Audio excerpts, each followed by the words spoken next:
talk about Wondermark number 1393. Did you ever watch a movie that has a director commentary, and you can tell that halfway through, like, they just haven't seen the movie in a while, and so the people who are doing the commentary just are quiet. They're just sitting there and watching. They're just so enamored by the movie that they're in.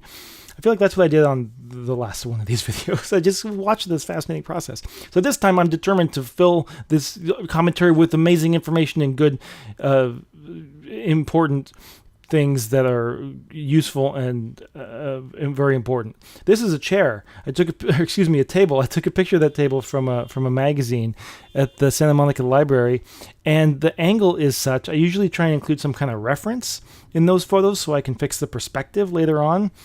Scan doesn't have that problem, but a photograph sure does if you're not square onto the page or you have lens distortion. And I couldn't fix that table. It just sucked. It just looks like garbage. But instead, I'm using a pipe to build a microphone.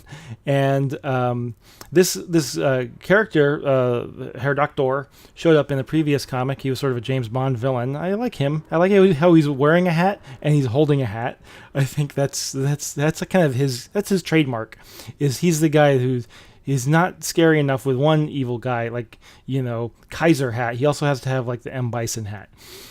So if we see him again, maybe he'll suddenly have a new hat every single time. He'll just eventually become a guy with 50 hats.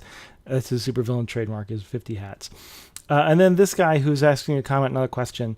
I don't really like how the microphone ended up looking. Like, it looks like he's, I don't know. I guess it's fine. The point is made. This comic got a lot of traction. I think people really related to this sentiment.